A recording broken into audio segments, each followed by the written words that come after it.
Malegaon blast case में बहुत बड़ा पर्दाफाश हुआ है। महाराष्ट्र एटीएस के पूर्व अधिकारी महबूब मुजाफर ने दावा किया कि उन्हें आरएसएस प्रमुख मोहन भागवत को गिरफ्तार करने का निर्देश दिया गया था।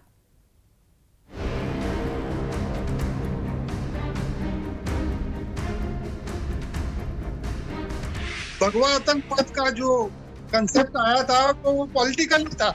आदेश दिया गया था वैसा, तो वो भयानक था, अच्छा नहीं था, वो झूठ था।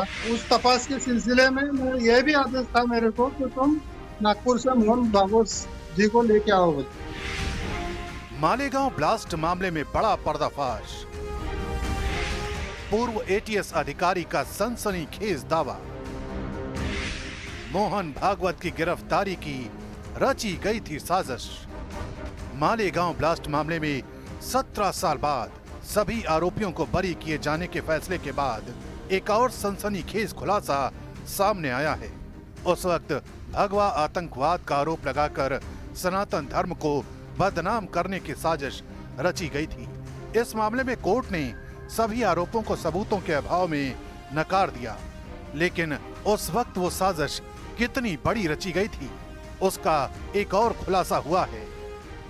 मामले की जांच कर रही एटीएस की टीम के एक पूर्व अधिकारी के दावे के मुताबिक मालेगांव ब्लास्ट में संघ के अहम चेहरे मोहन भागवत को आरोपी बनाने की साजिश रची गई थी। इस सनसनीखेज खुलासे की जानकारी एटीएस की जांच की टीम में रह चुके रिटायर्ड इंस्पेक्टर महबूब मुजावर ने दी।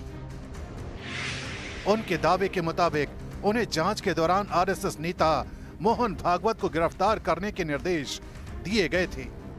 यही नहीं, एटीएस के पूर्व अधिकारी महबूब मुजावर ने यह भी दावा किया है कि यह सब भगवा आतंकवाद का झूठा नैरेटिव खड़ा करने के लिए किया गया था।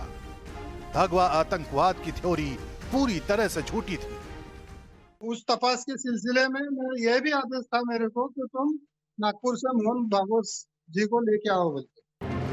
एटीएस के रिटायर्ड अधिकारी के मुताबिक उन्होंने ऐसे आदेश को नहीं माना क्योंकि ये आदेश बेहद संवेदनशील और डरावने थे, जिन्हें मानना संभव ही नहीं था। यही नहीं, मालेगांव ब्लास्ट केस में खुलासा करते हुए एटीएस के रिटायर्ड अधिकारी महबूब मुजावर ने यह भी दावा किया है कि उन्हें मोहन भागवत के अलावा राम कलसांगरा, संदीप डांगे और दिलीप पाटीदार जैसे लोगों के बारे में कुछ गोपनीय आदेश दिए गए थे।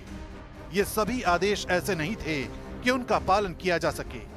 चूंकि मोहन भागवत जैसी बड़ी हस्ती को पकड़ना उनकी क्षमता से परे था, इसलिए उन्होंने इन आदेशों का पालन नहीं किया। हाँ, यही कहा गया था मेरे को, आदेश दिया गया था वैसा, तो वो भयानक था, अच्छा नहीं था, वो झूठ था। और मेरे लिए तो मेरी जिंदगी बर्बाद करने का आदेश था, वो मैंने नहीं किया। वो महबूब मुजावर के मुताबिक मोहन भागवत को गिरफ्तार करने के आदेश को न मानने का खामियाजा उन्हें भी भुगतना पड़ा। उनके खिलाफ फर्जी केस दर्ज किया गया और उनका 40 साल का करियर तबाह हो गया। एटीएस के रिटायर्ड इंस्पेक्टर महबूब मुजावर ने यह भी बताया कि मालेगांव ब्लास्ट मामले में दर्जनों झूठ गढ़े गए थे। जब जो सत्य पे थे, जो भी सरकार थी, उनके तरफ से मेरे को कोई तब के इसके अंदर मेरे को दबाव था ही ना। मेरे को एक बार अंदर डाले, मैं इतना 40 साल नौकरी किया हूँ मैं पुलिस खाते में, 35 साल इंचार्ज बोल के काम किया, मेरे साथ ऐसा हो गया तो आगे कुछ भी हो सकता, मेरे बाल बच्चों के साथ कुछ भी हो सकता। लेकिन अब कोर्ट ने सभी 7 आरोपियों को बरी कर दिया है, जिसमें पूर्व बीजेपी सांसद साध्वी प्रज्ञा सिंह ठाकुर समेत lieutenant colonel Prasad Purohit, Sudhakar Chaturvedi, retired Ramesh Upadhyay शामिल थे।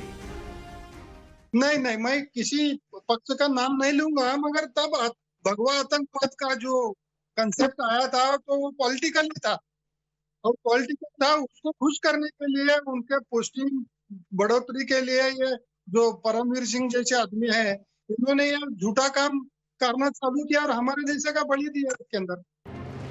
महबूब मुजावर का दावा है कि उनके पास इस बात के दस्तावेजी सबूत हैं कि उस वक्त भगवा आतंकवाद की एक स्क्रिप्ट तैयार की जा रही थी। ये केस शुरुआत में एटीएस के पास था, बाद में एनआईए ने इसकी जांच संभाली और 17 साल के